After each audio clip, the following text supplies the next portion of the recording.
Unlock this door. Have you lost your mind?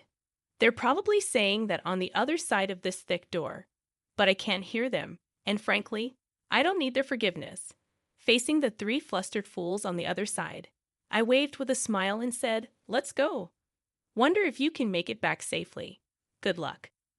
My name is Leah, a 30-year-old officer worker.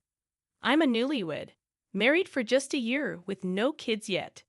Back when I was single, my hobby was taking day trips using the train on my days off. Friends would ask, "Don't you get lonely traveling alone?" But I found it surprisingly pleasant to move at my own pace without a fixed schedule. There's a bit of loneliness, but the fun outweighs it. I have a favorite travel magazine, and sometimes I plan trips based on it. As I went about my days, I noticed something. Huh, isn't that the same guy I saw last week? It seemed coincidental, but after the third time, I might have thought it was fate if I were romantic. Instead, I just felt a bit scared, but it turned out he felt the same. Sorry if I'm mistaken, but didn't we meet last week and the week before at completely different places? He approached me with a slightly scared look. Wait, do you think I'm following you? To clear up the misunderstanding, I opened my travel magazine and confidently said, "I'm just traveling based on this magazine." Surprised, he responded, "Me too," and opened the same magazine, smiling happily. That's how I met my husband, Henry. He turned out to be a really interesting guy. Being cautious by nature, I always end up carrying a lot of stuff, but he said, "I always travel light so I can move easily. Nowadays, with cashless payments, you hardly need cash. A mobile phone is enough." He laughed joyfully. Talking with someone with such different values was very stimulating. We hit it off, discussing our favorite travel destinations and exchanged contacts. Though we both liked solo trips, we started going out together more often. Surprisingly, I enjoyed sharing memories with someone else, and I found that local food tastes even better when shared. One day, after about 6 months, Henry asked me to go out. I didn't feel bad at all. In fact, I felt the same way and remember being very happy.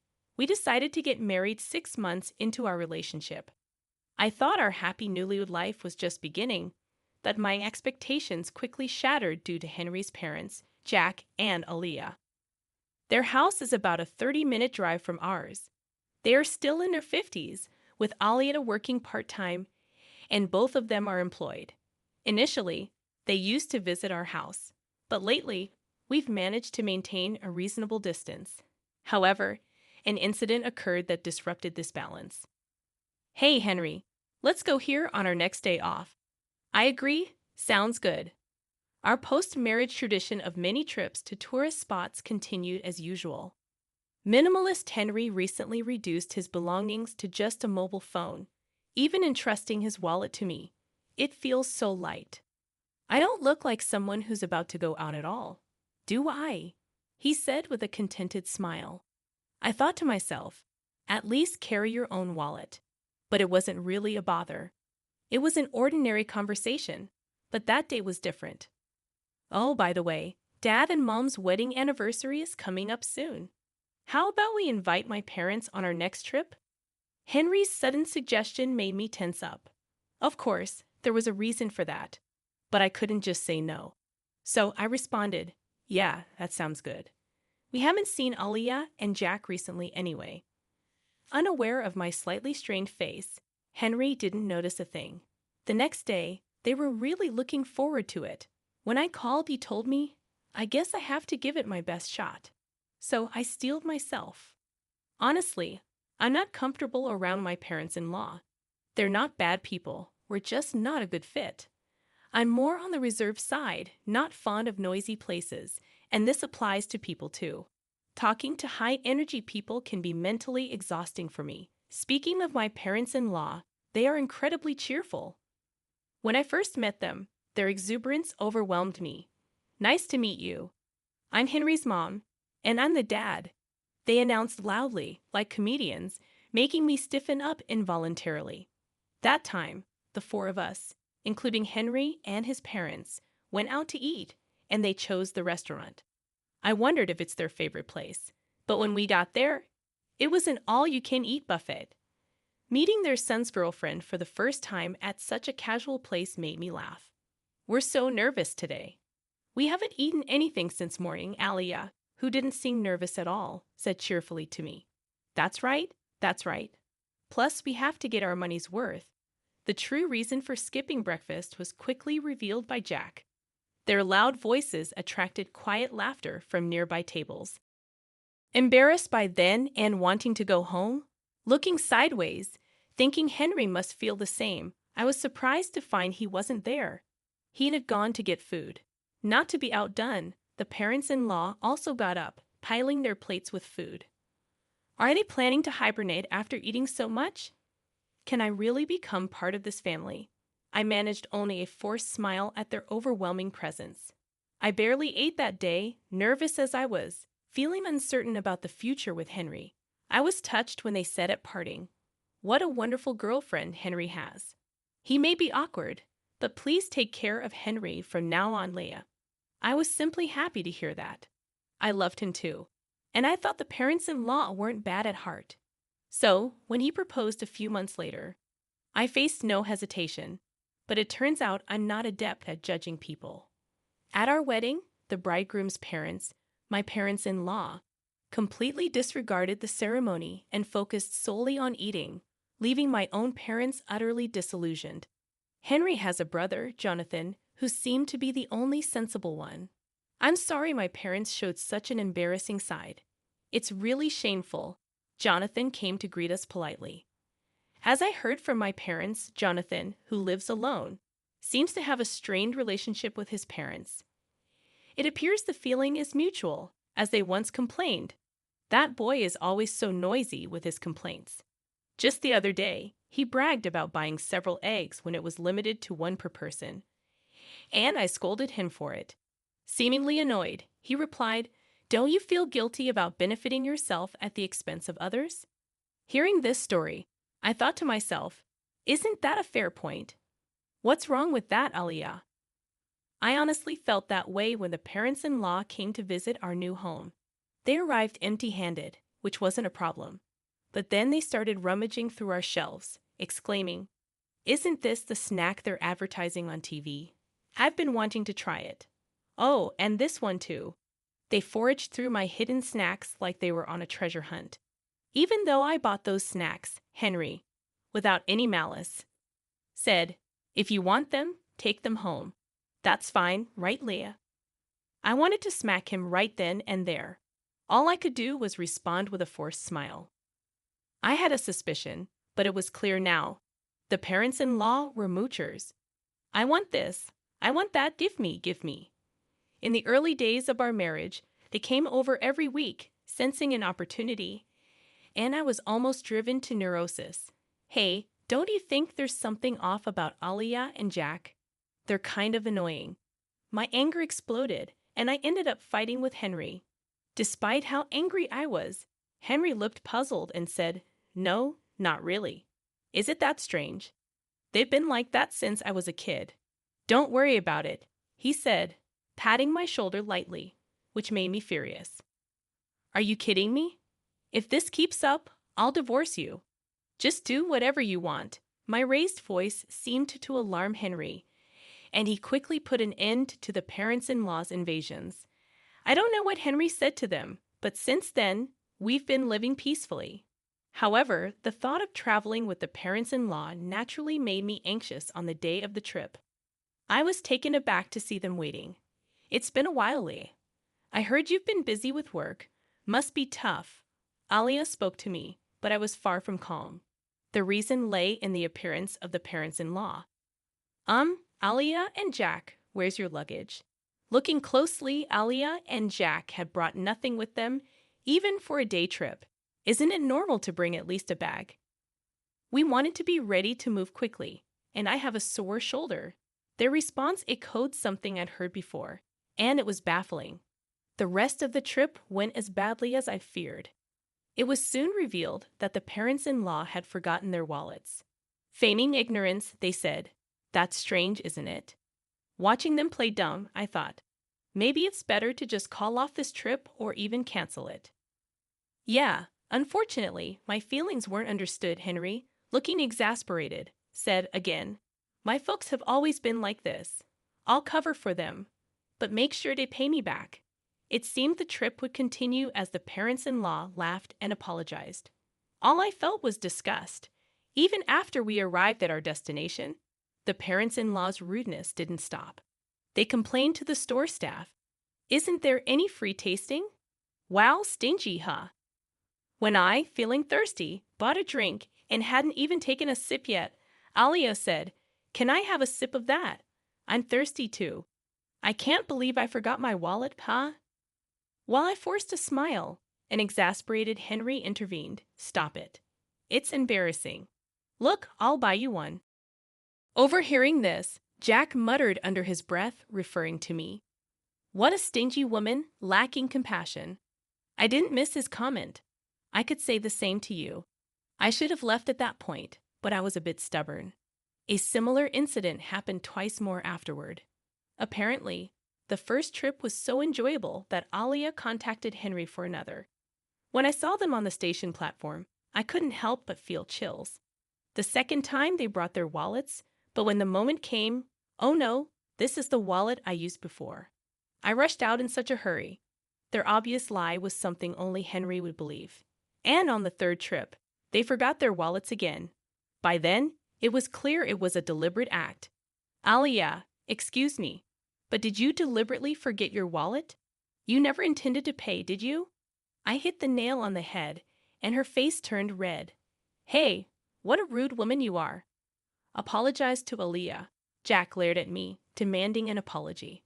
No way. I've thought this for a long time. Both of you are just too greedy. Caught in the argument with the parents-in-law, Henry seemed at a loss. Tourists around us watched curiously, noticing their gaze. Henry seemed to feel ashamed and finally said, "Stop it, please," breaking down crying. I felt truly disillusioned, but the parents-in-law reacted differently. Rushing to a crying Henry, Leah said, "I'm sorry, Henry. It was my fault." "You're so kind to cry for me," with Jack quietly standing beside her. I didn't know how to react to this farce.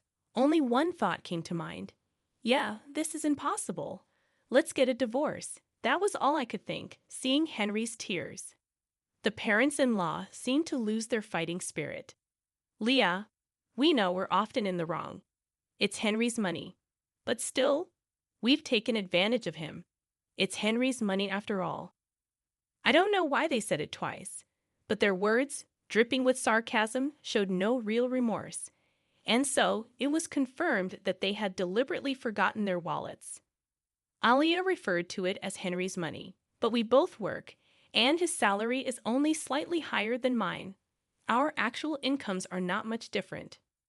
Recently, every trip with the parents-in-law ended with, "I want to buy this too. Maybe some gifts for the neighbors as well." "What's that? Looks tasty. Hey, Henry, buy that for me." Because of their endless demands, Henry's credit card bills were shockingly high. We've been living mostly on my salary for the past few months.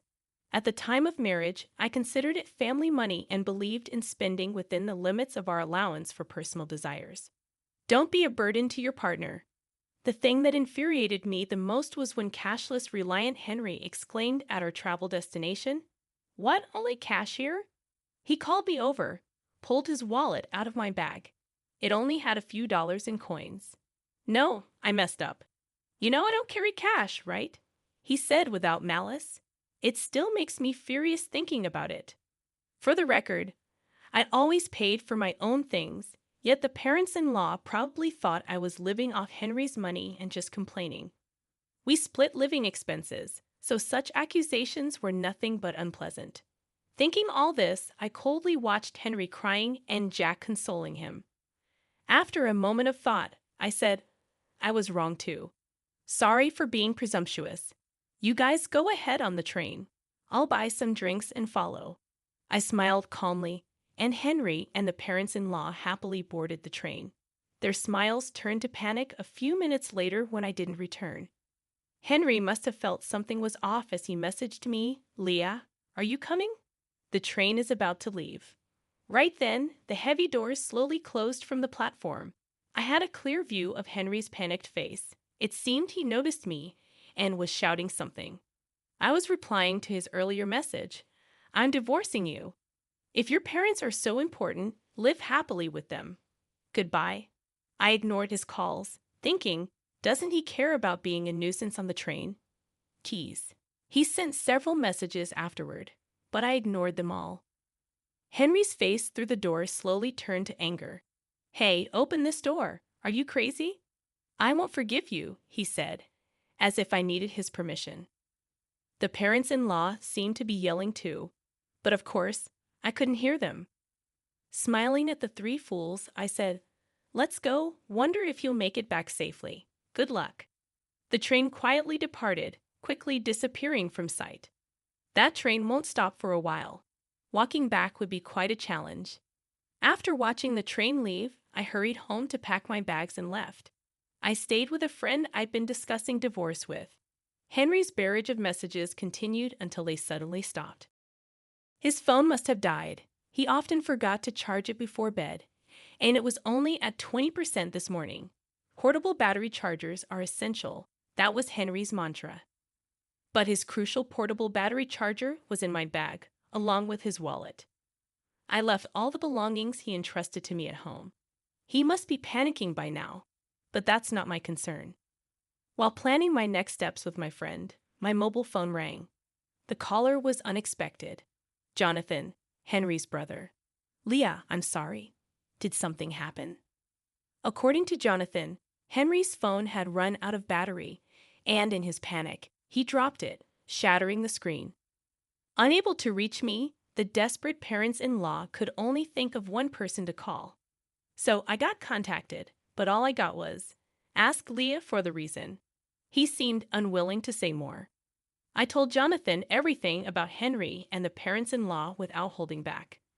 As I spoke, I could hear Jonathan's voice getting sharper over the phone from the other end. Leah's making a fool of us. Tell her off, Jonathan. The in-laws were loudly insisting that Jonathan, with his way with words, would outtalk me. After I finished explaining, Jonathan snapped, Hey, you scoundrel. Are you stupid? What, you scoundrel? I had heard from Aliyah that when Jonathan gets really angry, he becomes intimidating with a high-handed tone. And since Jonathan only speaks sense, Henry and the parents-in-law can't retort when he gets like that. I could hear the in-laws arguing in the background, but I quietly hung up the phone. Henry was not content with the divorce. But after I conveyed through a lawyer that I wanted to divorce without any further contact, he reluctantly agreed, accompanied by Jonathan. Later, Jonathan told me that the parents-in-law had always been terrible moochers, disliked by neighbors and even school associates.